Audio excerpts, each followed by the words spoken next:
احکامات نازل کیے تھے نماز کی شکل میں، انفاق فی سبیل اللہ کی شکل میں، اور اس طریقے سے جو 10 کمانڈمنٹس آئی ہیں قرآن میں وہی تورات کے اندر موجود ہیں، جس میں بڑے بڑے گناہوں سے بچنے کا کہا گیا، شرک سے بچنے کا، ماں باپ کی نافرمانی سے بچنے کا، چوری سے، بدکاری سے۔ اس طرح روزہ بھی ایک ایسی عبادت ہے جو اس امت کے لیے کوئی خاص نہیں ہے، اگلی امتوں کے لیے بھی یہ عبادت تھی، اسی کی کنٹینیوٹی ہے اس امت میں بھی۔ مقصد یہ ہے لعلکم تتقون، تاکہ تم پرہیزگار بن جاؤ۔ پرہیزگار اس طرح کہ روزے میں ہم اللہ تعالیٰ کی رضا کی خاطر حلال چیزوں کو بھی طلوع فجر سے لے کر غروب آفتاب تک چھوڑ دیتے ہیں۔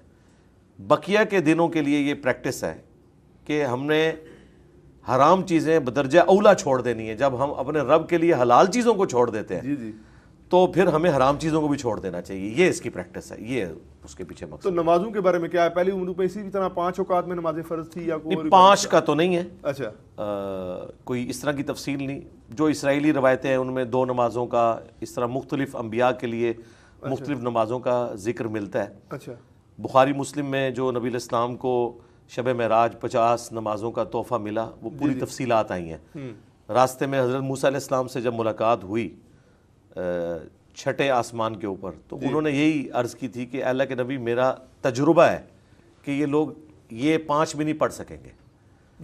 تو اس سے تو یہی لگتا ہے کہ یا 5 نمازیں تھیں بنی اسرائیل کے لیے یا اس سے بھی کم تھیں، جو وہ کہہ رہے ہیں کہ یہ بھی نہیں پڑھ سکیں گے۔ عین ممکن ہے کہ ان کے ہاں 3 یا 2 ہوں اور وہ بھی نہ لوگ پڑھتے ہوں۔ اچھا، اس کی طرف حضرت موسیٰ علیہ السلام کا اشارہ تھا۔ بہرحال وہ پھر 5 کے اوپر آ کے بریک لگی۔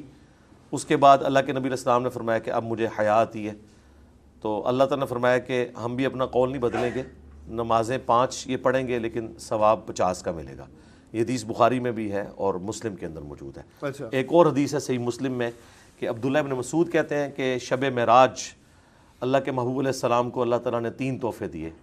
ایک تحفہ دیا 5 نمازوں کا، دوسرا سورۃ البقرہ کی آخری 2 آیات، آمن الرسول بما انزل الیہ من ربہ والمؤمنون، اور تیسرا تحفہ یہ دیا کہ آپ کا جو امتی شرک نہیں کرے گا نا، at the end of the day اس کی بخشش کی امید ہے، اس کو ہم بخش دیں گے، بھلے وہ بغیر حساب و کتاب کے بخشیں یا پھر وہ اپنے گناہوں کا سارا وبال چکھ کے بخشا جائے۔ الٹیمیٹلی اگر اس کے نام اعمال میں شرک نہ ہوا نا تو اس کی بخشش کی بشارت ہے۔ یہ 3 تحفے نبی علیہ السلام کو ملے تھے۔ ٹھیک ہے۔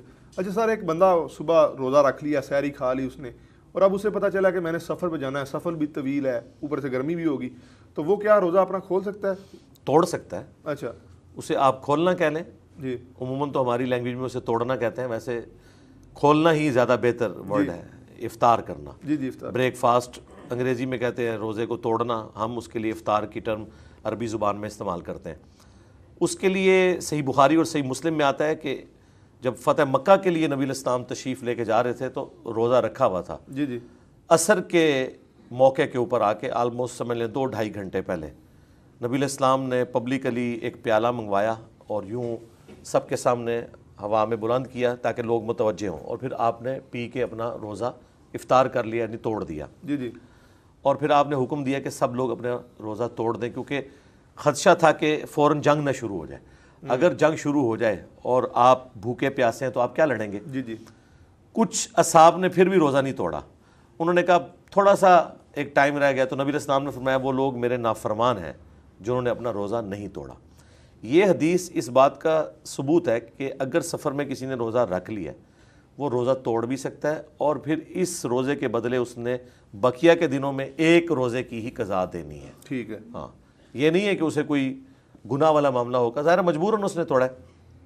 ایون جان بوجھ کے بھی توڑ لے، جو سزا بخاری اور مسلم کے اندر ایک غلام آزاد کرنا یا 60 روزے رکھنا یا 60 مساکین کو کھانا کھلانا، وہ جو پینلٹی ہے کفارہ پلس اس کا قضا والا معاملہ، اسپیسیفکلی یہ اس شخص کے لیے ہے جو میاں بیوی آپس میں کوئی ازدواجی تعلق قائم کر کے روزے کو توڑ بیٹھے۔ اچھا، ہاں، اس پہ امام بخاری نے باقاعدہ باب باندھا ہے کہ جو اس طرح کا ایک تعلق قائم کر کے روزے کو توڑیں گے نا، ان کے لیے کفارہ ہے۔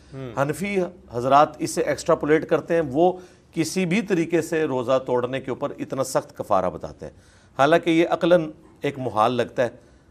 اس طریقے پہ روزہ توڑنا اور چیز ہے اور کھا پی کے روزہ توڑنا اور چیز ہے. کوئی جان بوجھ کے بھی کھا پی کے روزہ توڑ لے تو یہ گناہ کا کام تو ضرور ہے, لیکن اس کے بدلے 60 روزوں والا معاملہ نہیں ہے. اس کے حوالے سے ہمارے پاس کوئی مرفوعاً تو حدیث موجود نہیں ہے. البتہ المصنف ابن ابی شیبہ میں, سنن کبریٰ البیہقی کے اندر حضرت ابو ہریرہ کا فتویٰ موجود ہے. وہ کہتے ہیں کہ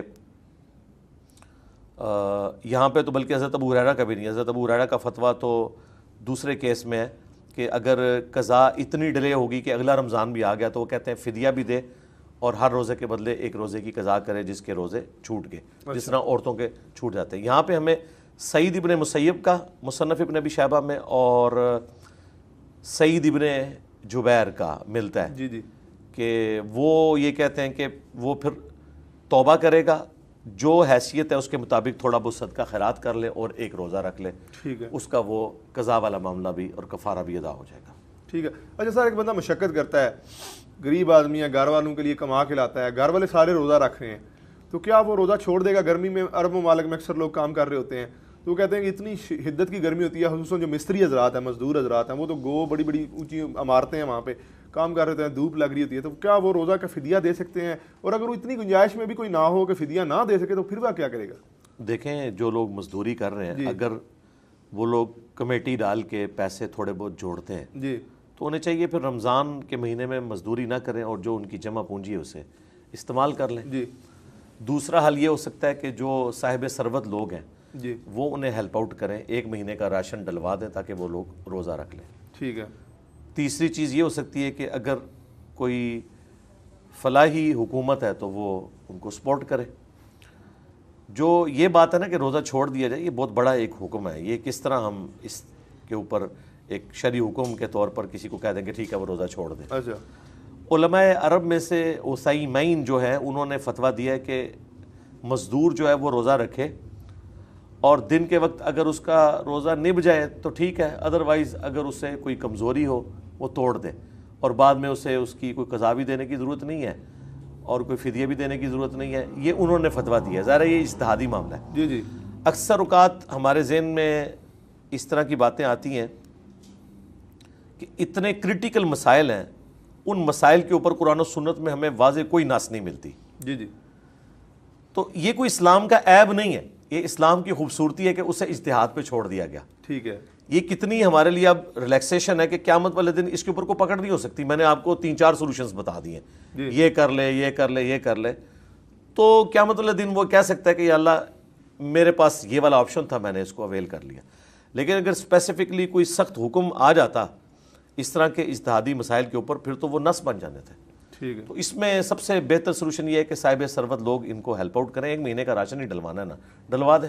اچھا سر, اہل سنت اور اہل تشیع کے ہاں یہ اتنا ایکسٹریم کیوں ہے جو روزے کے 10 منٹ پہلے اور بعد میں کھولنے کا ہے؟ یہ مطلب بہت زیادہ اختلافی موضوع ڈسکس کیا جاتا ہے. انہیں کہتے ہیں روزہ حرام کر بیٹھے نے, حرام کر بیٹھے نے, ثواب ظاہر. وہ کہتے ہیں ہمیں تم روزہ جناب اتنی جلدی کھول دیتے ہو. مطلب ایک حدیث بھی آپ سناتے ہوتے ہیں اکثر صحیح بخاری کی.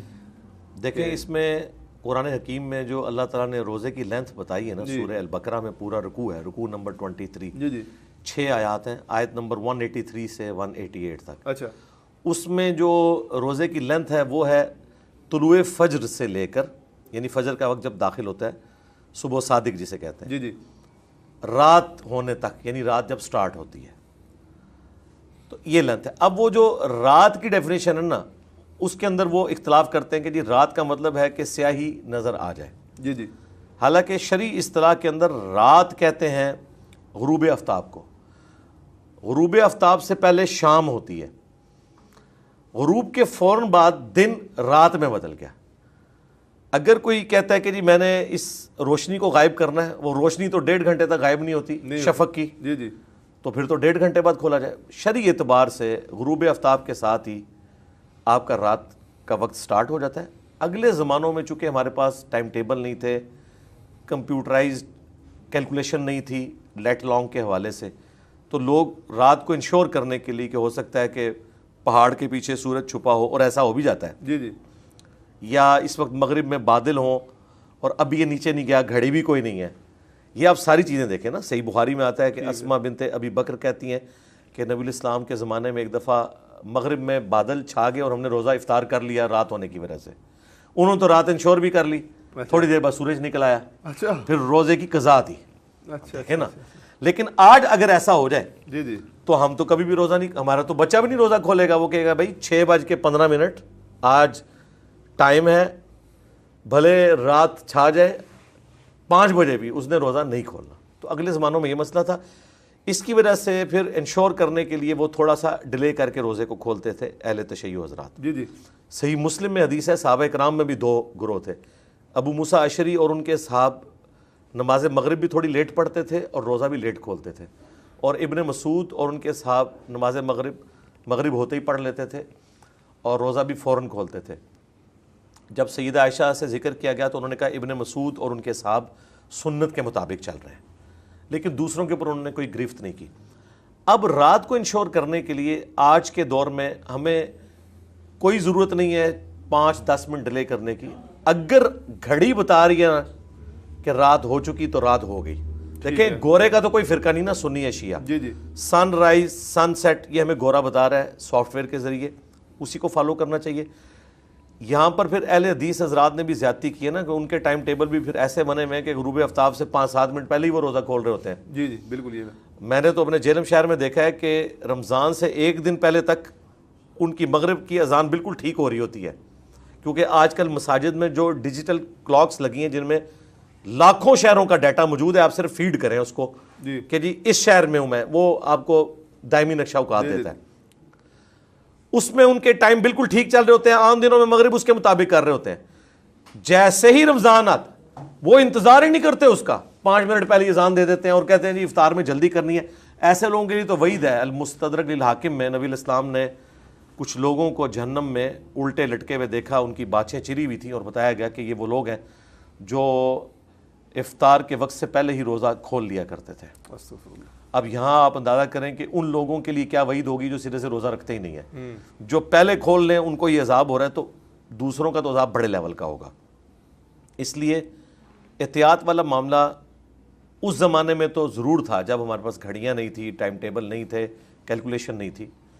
آج کل تو اتنا مسئلہ نہیں. ہمارے جو استاد تھے ثاقب اکبر صاحب رحمہ اللہ, ایک شیعہ عالم تھے, تو ایک دفعہ انہوں نے افطار پروگرام کیا, یہ کوئی 2013-14 کی بات ہوگی. میں ان کے گھر پہ گیا تو جیسے ہی اہل سنت کا ٹائم داخل ہوا کلاک کے اوپر تو انہوں نے کہا ٹھیک ہے روزہ افطار کریں. وہ کہتے ہیں آپ کون سا جھگڑا رہ گیا. جی جی دیکھیں گورے کا تو کوئی فرقہ نہیں ہے. جی جی گورا اگر آپ کو بتا رہا ہے کہ سن سیٹ ہو چکا, یعنی سن جو ہے اس وقت جو زمین کا اگر لیول بالکل سامنے کلیئر ہو, سامنے کوئی چیز نہ ہو, تو یہ غروب ہو چکا, اور وہ ظاہر میتھمیٹیکلی آپ کیلکولیٹ کر کے بتا سکتے ہیں. تو اب یہ جھگڑا کرنا ہی نہیں چاہیے. سنیوں کو بھی اس معاملے میں ذرا دیکھنا چاہیے کہ وہ شیعہ کی ضد کے اندر اتنی جلدی روزہ کیوں کھولنے کے چکر میں پڑ جاتے ہیں کہ روزہ کھولنے کی تو ان کو جلدی ہوتی ہے, اور اس کے بعد 15-20 منٹ تک وہ کھانے پینے میں وقت گزارتے ہیں, اور اس کے بعد جا کے نماز مغرب کرتے ہیں اور کہتے ہیں جی وہ روزہ جلدی کھولنا چاہیے. تو عام دنوں میں تو تم کہتے تھے مغرب بھی جلدی پڑھنی چاہیے. جی جی تو اب سموسوں کے چکر میں مغرب اگر تم نے 20 منٹ لیٹ کر دی ہے تو یار 2-4 منٹ روزے کو بھی آپ اپنے ٹائم کے مطابق کھول لو. اگر 20 منٹ مغرب لیٹ ہونے سے وہ مقرونی ہوتی ہے, تو 2-3 منٹ اگر اوپر ہونے سے رمضان کا روزہ کوئی افطار کرتا ہے تو اس کا بھی مقرونی ہوگا. اچھا سر 2-3 منٹ کی جو بات ہے وہ تو ایک طرف رہ گئی, لیکن ایک بندہ سفر میں جا رہا ہے, بعض اوقات ٹرین میں کچھ نہیں ہوتا انسان کے پاس, یا کوئی جو پرائیویٹ ٹرانسپورٹ لوگ یوز کرتے ہیں, پرائیویٹ ٹرانسپورٹ جو لوگ یوز کرتے ہیں, تو یہ لوگ مطلب میرے پاس کوئی چیز نہیں ہے, تو میں اب 8 بجے 10 بجے جگہ اترنا ہے کہیں, ڈرائیور بھی کوئی ضدی سا ہے, کنیکٹر بھی نہیں روک رہے گاڑی کو, تو میں کیا میرا روزہ ظاہر ہو جائے گا 8 بجے تک کھلے گا؟ دیکھیں آج کل کے زمانے میں تو لوگ پوری ورکنگ کر کے چلتے ہیں. سفر میں تو آپ ویسے ہی روزہ چھوڑ سکتے ہیں, وہ آپ کے پاس آپشن ہے. ٹھیک ہے, بعد میں اس کی گنتی پوری کر لیں, رکھ بھی سکتے ہیں. صحیح مسلم میں حدیث ہے, ایک صحابی نے پوچھا یا رسول اللہ کیا سفر میں روزہ رکھنا گناہ ہے؟ آپ نے فرمایا گناہ نہیں ہے, ایک رخصت ہے, چاہو تو لے لو اور تمہاری مرضی کہ تم روزہ رکھ لو. قرآن میں ہے نا کہ جو مسافر اور مریض ہے وہ روزے کو مؤخر کر سکتا ہے. جی جی اسی کو ایکسٹینشن کے طور پر ترمذی ابو داؤد میں نبی الاسلام کی حدیث ہے کہ آپ نے فرمایا کہ دودھ پلانے والی عورت اور جو پریگنٹ حاملہ عورت ہے وہ بھی روزے باقیہ کے دنوں کے لیے مؤخر کر سکتی ہے. تو اتنی جو ورکنگ کر کے نکلا ہے میرا خیال ہے اسے ٹائم پتہ ہونا چاہیے، وہ کوئی مارس کے اوپر تو نہیں جا رہا، پاکستان میں یا انڈیا میں کسی شہر میں ٹریول کر رہا ہے. مثلا میں نے اگر لاہور جانا ہے تو مجھے پتا ہے لاہور کی ٹائمنگ جو ہے وہ جہلم سے 3 منٹ پہلے ہے، اور جو پنڈی ہے اس کی ٹائمنگ جہلم سے 3 منٹ بعد ہے، اور بیچ والے جو شہر ہیں ظاہر ہے وہ اس کے اندر اندر ہوں گے. تو میں احتیاط کر کے 3 منٹ والا ایک رکھ لوں تو میں اندازہ کر سکتا ہوں. یہ پرابلم زمینی سفر کے اوپر نہیں، آسمانی سفر کے اوپر یہ پرابلم ہو جاتی ہے کہ اگر آپ مغرب کی طرف ٹریول کر رہے ہیں تو سورج غروب ہی نہیں ہوگا. 2 گھنٹے تک جو ہے وہ غروب ہی نہیں ہوگا، کیونکہ آپ نے جتنا فاصلہ طے کرنا ہے سورج پھر آپ کے سامنے آ جانا ہے. تو ظاہر ہے ان کے لیے ایک پرابلم ہے. ٹھیک ہے. تو اس پرابلم سے بچنے کے لیے ہے کہ وہ روزہ چھوڑ دیں، بعد میں ایک روزہ بعد میں رکھ لیں. اور اگر انشور ہو جائے، اگر آپ مشرق کی طرف ٹریول کر رہے ہیں پھر ظاہر ہے وقت سے پہلے ہی غروب ہو جائے گا. برج الخلیفہ 1 کلومیٹر اس کی ہائٹ ہے، 1 کلومیٹر. اچھا. تو جو اس کی اوپر کی منزلیں ہیں نا ان کا اور نیچے والی جو منزل ہے اس کا 8 سے 9 منٹ افطار ٹائم کا فرق ہے. کیونکہ اتنی ہائٹ کے اوپر سورج نظر آ رہا ہوتا ہے. تو ہر منزل کی افطار کا وقت انہوں نے ڈیفرنٹ دیا ہوا ہے. اب یہ ہو نہیں سکتا کہ میں 100ویں منزل میں ہوں اور مجھے سورج سامنے نظر آ رہا ہے اور میں کہوں کہ نہیں آج تو اس شہر میں افطار کا ٹائم یہ تھا. بھائی وہ افطار کا ٹائم اس وقت تھا جب آپ زمین پہ تھے، اب تو آپ سورج سامنے دیکھ کے بھی افطار کریں گے؟ نہیں کریں گے. جی. آپ کا جب تک سورج غروب نہیں ہوتا آپ نے افطار نہیں کرنا. ٹھیک ہو گیا سر. اچھا اس کے علاوہ سحری کے بارے میں ایک حدیث آتی ہے کہ جب تم پیالہ تمہارے ہاتھ میں ہو تو اپنا پیالہ مکمل کرو، اپنا رزق لے لو. تو یہ کیا بات ہے؟ مطلب اگر سحری میں اذان، اکثر ویسے مائیں دیکھی ہیں میں نے کہ وہ بیچاری کھلاتی رہتی ہیں بچوں کو، بچے بھی جناب نکمے کے لیٹ تھوڑے اٹھتے ہیں، پاکستانی بچے جس طرح کے ہیں، تو وہ اینڈ پہ آگے بیچاری دے کے سحری خود جب کھانے لگتی ہیں تو اذان شروع ہو جاتی ہے. اب وہ بیچاری چھوڑ دے یا جاری رکھے یا کیا؟ نہیں اس کا روزہ تو نہیں ہوگا. چھوٹے بچے ہیں تو ان کو تو چلیں، بڑے بچوں کو تو عادت ڈالنی چاہیے. دیکھیں یہ جو حدیث تھی اسے مس یوز لوگوں نے کیا ہے. یہ حدیث سنن ابی داؤد میں ہے. بعض جو حنفی علماء ہیں وہ تو سرے سے اس حدیث کو ایکسیپٹ ہی نہیں کرتے. وہ کہتے ہیں بھی 1 سیکنڈ بھی اوپر ہو گیا تو روزہ ضائع. لیکن ہمارے نزدیک جو امام ابو داؤد نے اس حدیث کا فہم لیا ہے وہ بالکل درست ہے. انہوں نے اس کے اوپر باقاعدہ باب باندھا ہے کہ اگر کوئی شخص سحری کر رہا ہے اور اس دوران فجر کی اذان ہو جائے، اور یہ یاد رکھیے گا اس زمانے میں اگر یہ بات ہو رہی ہے نا کہ فجر کی اذان ہو جائے تو اس کا مطلب ہے کہ فجر کا وقت داخل ہو جائے. آج اس کا یہ مطلب نہیں ہے. آج تو اذانیں 20-20 منٹ تک ہوتی رہتی ہیں، اور آج کی اذان اس اناؤنسمنٹ کے لیے نہیں ہوتی کہ آپ کھانا پینا بند کر دیں. اناؤنسمنٹ تو علیحدہ کرتے ہیں، اذان وہ نماز کے لیے دیتے ہیں. اور پھر گھڑیاں سٹینڈرڈ ٹائم بھی نہیں مساجد کے اندر ہوتی. آج آپ نے کلاک کو فالو کرنا ہے. اگر کلاک کہہ رہی ہے نا مثلا آج جہلم میں 4:50 ہے ختم سحری، جی مجھے یہ کلاک بتا رہی ہے نا 4:50 ہو گئے ہیں، بھلے کوئی اذان بھی نہیں ہوئی ہے، میں نے اب کھانا پینا اس سے پہلے بند کر دینا، ادروائز میرا روزہ نہیں ہوگا. صرف یہ تھا کہ ایک شخص لیٹ اٹھا، 4:50 ختم سحری ہے، 4:45 پہ اس نے سحری شروع کی. 50 منٹ پہ اگر چھوڑ دیتا ہے بہت اچھی بات ہے، لیکن چونکہ وہ پہلے شروع کر چکا تھا تو 2-4 منٹ اوپر اگر وہ سحری کر لیتا ہے تو اس کی سحری شمار ہوگی. یہ اس حدیث کا مطلب تھا کہ اگر اذان فجر شروع ہو تو جو تمہارے سامنے برتن ہے اس میں سے جو ہے حاجت پوری کر لو. اب پاکستان میں تو میرے بھائی اذانیں تو 20-20 منٹ تک جاری رہتی ہیں. آپ پہلی اذان پہ اٹھیں نا اور کھانا پینا شروع کریں پھر بھی آخری اذان نہیں ختم ہوگی تو ان کا روزہ تو کوئی نہیں ہے. ٹرانزیشن پیریڈ کا ہو سکتا ہے. اس کی اصل وہ حدیث ہے بخاری مسلم کی کہ جس شخص نے طلوع آفتاب سے پہلے فجر کی 1 رکعت پا لی اس نے فجر کی نماز پا لی. اب دیکھیں طلوع آفتاب جب ہو رہا ہے وہ ٹرانزیشن پیریڈ جو وہ ٹکیا باہر نکل رہی ہے تو مکروہ ٹائم ہے، لیکن چونکہ اس کا سر نکلنے سے پہلے 1 رکعت اس نے پڑھ لی ہے، دوسری رکعت اس کی اس دوران بھی ہے مکروہ ٹائم میں، اللہ تعالیٰ اس کی نماز قبول کر لے گا. اور اسی حدیث بخاری مسلم میں آتا ہے کہ جس نے غروب آفتاب سے پہلے عصر کی 1 رکعت پا لی اس نے عصر کی نماز پا لی. 3 رکعتیں اس کی مغرب کے وقت میں ہو رہی ہیں جی اور 1 رکعت عصر کے، اور وہ بھی بالکل آخری وقت میں، اور یہ مجبوراً ذکر ہے ورنہ تو صحیح مسلم میں آیا یہ منافق کی نماز ہے. اچھا کہ جو سورج زرد ہونے کا انتظار کرے اور ٹھونگے مار کے اور سائڈ پہ ہو جائے. اب نبی الاسلام نے اسے مرغے کی طرح ٹھونگ مارنے سے تشبیہ دی ہے کہ جلدی جلدی نماز. لیکن اگر کوئی مجبوری ہو گئی ہے تو 1 رکعت اگر اس نے غروب آفتاب سے پہلے پا لی ہے، اگرچہ اس کی 3 رکعتیں غروب آفتاب کے بعد ہیں، لیکن چونکہ وہ ٹرانزیشن پیریڈ ہے اس کا بینیفٹ اسے مل جائے گا. ختم سحری میں بھی صرف اتنا بینیفٹ ہے. باقی یہ کہنا کہ جی مائیں سرو کرتی رہتی ہیں اور پھر وہ انتظار کرتی ہیں اب اذان شروع ہوئی ہے تو ہم بھی جلدی جلدی کھا لیں, ایسی ماؤں کا کوئی روزہ نہیں, بالکل کلیئر کٹ ہے. ہاں پہلے وہ شروع کر چکی تھی کھانا پینا, اس دوران 2-3 منٹ اوپر ہو گئے ہیں ٹرانزیشن پیریڈ میں. لیکن اگر یہ روز ہوا مطلب ڈیلی کے حساب سے یہ معاملہ ہو رہا ہے پھر کیا ہوگا؟ میرے خیال ہے ایسی زندگی سے تو موت بہتر ہے پھر. اچھا ہاں دنیا میں اگر انسان نے اللہ کو اتنا نان سیریس لیا ہوا ہے جی جی تو ایسے انسان کو تو ایمان و عافیت کے ساتھ مر جانا چاہیے, ٹھیک ہے. بجائے یہ کہ آخرت میں اس کے لیے کوئی عذاب ہو. دیکھیں اپنے دنیاوی معاملات میں تو مجھے بتائیں, اگر یہاں گورنمنٹ اناؤنسمنٹ کرے کہ ختم سحری 4:50 پہ ہے, جو 4:49 پہ بند کرے گا اسے 1,000 روپیہ گورنمنٹ دے گی, جو 4:48 پہ کرے گا اسے 2,000, جو 5 منٹ پہلے بند کر دے روزہ اسے 5,000. تو لوگ تو جناب سحری رات کو عشاء کے ساتھ ہی کر لیں گے, وہ کہیں گے جی یہ تو اتنے گھنٹے بنتے ہیں, مجھے تو اتنے 1,000 روپے چاہیے. ٹھیک ہو. دنیا چونکہ نقد ہے لہٰذا ہم اس کے فائدے کو فورس ہی کر لیتے ہیں. آخرت ادھار ہے اس لیے لگتا ہے کہ خیر ہے جی اب مجبوری ہے. جی مجبوری کوئی نہیں ہے, اپنے آپ کو دھوکہ دیا ہوا ہے اور کچھ نہیں. اچھا سر, فقہا کے ہاں نا ایک ٹرم یوز کی جاتی ہے کہ جب نفل ادا کی شکل میں آ جاتا ہے یا پھر وہ شروع ہو جاتا ہے تو پھر وہ لازم و ملزوم ہو جاتا ہے, جبکہ آپ کہتے ہیں کہ نفلی روزہ اس کی قضا کوئی نہیں. ہم جو کہتے ہیں نا وہ اس لیے کہ جو چیز اصلاً جی ہے ہی نفلی ہے وہ واجب یا فرض کیسے ہو سکتی ہے.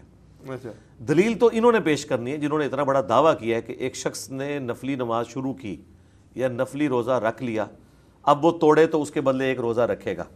تو ہمیں بتائیں نا یہ کہاں پہ موجود ہے. ہم تو بتاتے ہیں بخاری مسلم میں حدیث ہے, نبی علیہ السلام کی روٹین یہ تھی کہ آپ گھر آتے تھے, پوچھتے تھے ناشتے کے لیے کوئی چیز ہے, اشراق پڑھ کے جب گھر آتے تھے جی جی تو امہات المومنین کہتی ہیں کہ کچھ نہیں ہے, تو آپ فرماتے ہیں ٹھیک ہے آج پھر ہم روزہ رکھ لیتے ہیں. ٹھیک ہے. اس کے لیے شرط یہ ہے کہ آپ نے پھر طلوع فجر سے لے کے اشراق تک کچھ کھایا پیا نہیں ہے. تو آپ نبی علیہ السلام بغیر یعنی سحری کیے ہوئے اس روزے کو کنٹینیو کرتے. یہ نفلی روزے کی میں بات کر رہا ہوں. ٹھیک ہے. اور اگر امہات المومنین یہ کہتی کہ ناشتے کے لیے کوئی چیز موجود ہے تو نبی علیہ السلام کہتے کہ لاؤ ناشتہ پھر ہم افطار کر لیتے ہیں. روزہ آپ نے رکھا ہوتا تھا. یہ ذرا بتائیں کہ یہ نبی علیہ السلام جو ڈیلی یہ کام کرتے تھے روٹین میں 8 دن تو لازمی کرتے تھے نا, وہ تو آپ کے روزے ہی تھا, 2 جو یعنی ہفتے میں دن جمعرات اور سوموار کا, اور پھر ایام 20 کے 3 روزے. تو کیا نبی علیہ السلام سے کسی ضعیف روایت سے بھی ثابت ہے کہ جو آپ نے اس طریقے سے ناشتہ کر کے روزہ افطار کیا ہے اس کی قضا بعد میں دی ہے؟ ان لوگوں نے دین کو اتنا مشکل بنایا. یہ تو یہ کہتے ہیں کہ اگر کوئی شخص بغیر نیت کے بھی حرم مکہ کی طرف سفر کرے گا اور میقات اس نے کراس کر لیا, اس کے اوپر عمرہ واجب ہو گیا. امام بخاری نے پھر باقاعدہ اس کا رد کیا کہ اگر کسی کی حج یا عمرے کی نیت نہ ہو تو بغیر احرام کے وہ حرم مکہ میں داخل ہو. یہ انہوں نے باب باندھا ہے. اور نیچے وہ حدیث لے کے آئے کہ نبی علیہ السلام فتح مکہ کے موقع پر جب مدینہ شریف میں داخل ہوئے تو آپ کے سر مبارک کے اوپر خود تھا, اور ایک روایت میں کہ کالی پگڑی باندھی ہوئی تھی. تو ظاہر احرام کی حالت میں تو سر پہ کوئی نہیں باندھ سکتے. تو امام بخاری نے حنفیوں کا رد کیا کہ تم کہتے ہو کہ عمرہ واجب ہوتا ہے, تو نبی علیہ السلام تو چونکہ عمرے اور حج کی نیت سے نہیں آئے تھے لہٰذا آپ نے کوئی احرام نہیں باندھا. اس چیز سے ثابت ہوا کہ کوئی شخص حرم مکہ میں اپنے کسی کام کے سلسلے میں گیا ہے, کسی کو ملنے گیا ہے, عمرے کی اس کی نیت نہیں تھی, چاہے وہ آفاقی ہے یعنی دوسری جگہ سے آیا, اس کے اوپر کوئی میقات سے گزرتے ہوئے احرام پہننا یا عمرہ کرنا ضروری نہیں ہے. ظاہر ایک نفلی عبادت ہے نا جی. فرض عبادت کے بارے میں تو چلے کوئی سمجھ آتا ہے, نفلی عبادت کیسے کسی کے اوپر واجب ہو سکتی ہے؟ ایک صورت میں اگر اس نے منت مانی ہوئی ہے. جی جی. تو منت تو خود ایک واجبیت کے درجے میں, وہ تو قرآن میں آیا کہ جو تمہاری منتیں ہیں ان کو تم نے پورا کرنا ہے. اس کو بھی اگر کوئی توڑنا چاہتا ہے تو توڑ سکتا ہے, وہ تو صحیح مسلم میں حدیث ہے منت توڑنے کا کفارہ وہی ہے جو قسم توڑنے کا کفارہ سورۃ المائدہ کی آیت نمبر 89 کے اندر ہے کہ ایک غلام آزاد کرے جو آج کل آبسلیٹ ہو چکا ہے, 10 مسکینوں کو کھانا کھلائے یا انہیں کپڑا لے کے دے, اور اگر یہ نہیں کر سکتا تو 3 مسلسل روزے رکھ لے. منت توڑنے کا کفارہ بھی یہی ہے, قسم توڑنے کا کفارہ بھی یہی ہے. اچھا, نظر کے حوالے سے بات آ گئی تو میں پوچھنا چاہوں گا کہ کچھ لوگ کہتے ہیں جی نظر کے روزے ہم نے مانے ہوئے تھے, اب رمضان آ رہا ہے اسی میں شمار ہو جائیں گے, تو ایسا ہو سکتا ہے؟ دنیا میں ایسے ہوتا ہے کہ کوئی شخص یہ کہے کہ یہ جو آپ جنوری کی تنخواہ دے رہے ہیں چلے فروری میں دینے کی ضرورت نہیں, یہ بھی اس میں میں دونوں کی نیت کر لیتا ہوں. وہ کہتے ہیں لا تھا. اس طرح نہیں ہوتا. اچھا, یہ چیزیں لوگوں نے ایک تھیوریٹیکل خود بنا کے منسوب کر دی ہوئی ہیں. ٹھیک ہے. بعض لوگ جو ہیں وہ عورتیں مخصوص ایام کے چھوٹے ہوئے روزوں کی نیت شوال کے روزوں میں کرتی ہیں. جی جی. بھائی جب آپ نے گنتی بقیہ کے دنوں میں پوری کرنی ہے رمضان کی، جی تو جب آپ رمضان کی گنتی پوری کر رہے ہیں تو وہی گنتی پوری کر رہے ہیں. شوال کے الگ سے وہ 6 روزے ہیں، ٹھیک ہے، جس کی وجہ سے آپ کو بقیہ پورے سال کے روزوں کا ثواب ملنا ہے. ٹھیک ہے، تو پھر آپ نے وہ 12 روزے رکھنے ہیں. اگر 6 روزے وہ چھوٹے ہوئے ہیں رمضان کے یا 7 6، یہ نہیں ہو سکتا کہ انہی 6 میں ان کی بھی نیت کر لیں. اس طرح نہیں ہوتا، ٹھیک. ایسا تو نہیں ہوتا. اچھا سر، چاند کے حوالے سے ایک حدیث آتی ہے کہ اگر تم چاند دیکھ کر عید کرو یا روزہ رکھو، تو اگر مثال کے طور پہ حضور نے فرمایا کہ بادل ہوں تو پھر تم جو ہے وہ اگلے دن جو ہے شعبان کے 30 دن پورے کر لو. جی. تو یہ کیا مطلب ہے کہ اگر آج کل کے زمانے میں تو بتا دیا جاتا ہے، پہلے ہی کیلکولیشن ہو جاتی ہے. فواد صاحب نے بھی کیا اپلیکیشن باقاعدہ لانچ کر دی جس میں باقاعدہ چاند کی عمر بتائی جا رہی تھی، ٹائم بتایا جا رہا تھا. تو پھر آج کل کے جدید زمانے میں بھی کیا ہم اس حدیث کو فالو کریں گے؟ دیکھیں، اگر ایسٹیمیٹ ایگزیکٹلی اس کے مطابق ہے جو چاند کی عمر ہے اور وہ سب کچھ چانسز ہیں، پھر ہی آگے بات ہوگی نا. اچھا، اس دفعہ دیکھ لیں سعودیہ میں جو چاند نکلا ہے، سافٹ ویئر تو بتا رہا تھا کہ چاند کی عمر ابھی اتنی نہیں تھی، بلکہ وہ پیدا ہی نہیں ہوا تھا. مراکش تک تو تھا اور اس سے آگے نہیں تھا، اس کے باوجود انہوں نے چاند نکالا. اور سعودیہ میں تو کئی دفعہ ایسے ہوئے، سعودیہ والے کیلنڈر کو ہی فالو کر رہے ہیں. اچھا، فواد چودھری صاحب کو تو ابھی پتہ چلا تھا نا جب وہ پچھلی گورنمنٹ میں تھے. سعودیہ والے تو عرصہ دراز سے کیلنڈر فالو کر رہے ہیں. اس کے باوجود ہر تیسرے چوتھے سال عید کے موقع کے اوپر اناؤنسمنٹ ہوتی ہے کہ ایک روزہ کھایا گیا، آپ نے وہ روزہ پورا کرنا ہے، کیونکہ 28 ہو جاتے ہیں نا. جی، ٹھیک ہے. تو اگر کیلنڈر اتنا ہی ایگزیکٹ ہے، کیلنڈر جو ایگزیکٹ ہے نا وہ ہے سولر کیلنڈر. یہ جو کہ لیونر کیلنڈر ہے اس میں چانسز ہوتے ہیں. جب تک چاند آلموسٹ 15-16 گھنٹے کا نہیں ہوگا وہ نظر نہیں آئے گا نیکڈ آئی سے. اور رؤیت شرط ہے، بخاری مسلم میں حدیث ہے کہ رؤیت کرنی ہے آپ نے، اور اگر رؤیت نہیں ہوئی تو شعبان کے 30 دن پورے کرنے ہیں. اب اس رؤیت کے لیے کوئی ایڈنگ ڈیوائس یوز کرتا ہے دوربین کے ذریعے، بالکل ٹھیک ہے کرے، لیکن رؤیت کو انشور کرے. میں قائل ہوں کہ اگر گجرات میں چاند نظر آ گیا اور جیلم میں بادل ہے اور ہمارا ٹائم زون بھی ایک ہے تو یقیناً یہ بادل ہٹ جاتے تو رؤیت یہاں ہو جاتی. تو ٹھیک ہے، ہمیں چاند دیکھنے کی ضرورت نہیں، ہم گجرات کی رؤیت کے اوپر اس کو فالو کریں گے. لیکن رؤیت تو ہونی چاہیے نا. پورے ملک میں کہیں نظر نہیں آ رہا، مطلب بھی صاف ہے، اور پھر بھی آپ کہہ رہے ہیں کہ جی میرا سافٹ ویئر بتا رہا ہے، تو بڑی زیادتی والی بات ہے نا. سافٹ ویئر بتا رہا ہے اور نظر کہیں بھی نہیں آیا. دیکھیں اس دفعہ تو پورے ملک کے اندر ایک ہی دن نظر آیا ہے، باریک چاند نظر آیا ہے پشاور سے لے کے. تو اب مجھے بتائیں، جو لوگ اتنے عرصے سے سعودیہ کے ساتھ کر رہے تھے ان سے ہم پوچھیں گے بھئی اس سال کیا ہو گیا، یہ کیسے نظر آ گیا؟ اور سب نے دیکھا ہے، بس اللہ کی طرف سے کوئی غیبی مدد آئی ہے اور یہ سارا معاملہ کلیئر ہوا ہے. آپ ڈیوائسز سے مدد ضرور لیں گے، لیکن رؤیت کو آپ نے انشور کرنا ہے پورے ٹائم زون کو فالو کرتے ہوئے کہ یہ رؤیت کا ٹائم زون ہے. رؤیت کے بغیر یہ نہیں ہوگا. اور اس میں یہ جو اکثر لوگوں کو ایک شوق چڑھ جاتا ہے کہ جی پوری دنیا میں مسلمانوں کی عید اکٹھی ہونی چاہیے. بھئی یہ تو اللہ نہیں چاہتا.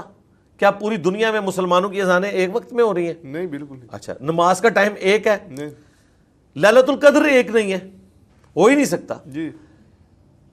صحیح مسلم میں حدیث ہے، حضرت معاویہ رضی اللہ تعالیٰ عنہ کے دور ملوکیت کے اندر ایک شخص شام سے آیا. شام انہوں نے اپنا دارالحکومت بنایا ہوا تھا. مدینہ شریف آیا تو ابن عباس رضی اللہ تعالیٰ عنہ نے اس سے پوچھا کہ تم لوگوں نے رمضان کب سٹارٹ کیا؟ تو انہوں نے کہا کہ ہمیں تو نظر آیا تھا رمضان کا چاند ہفتے اور جمعے اور جمعرات کی درمیانی رات، یعنی جمعے کی رات کو.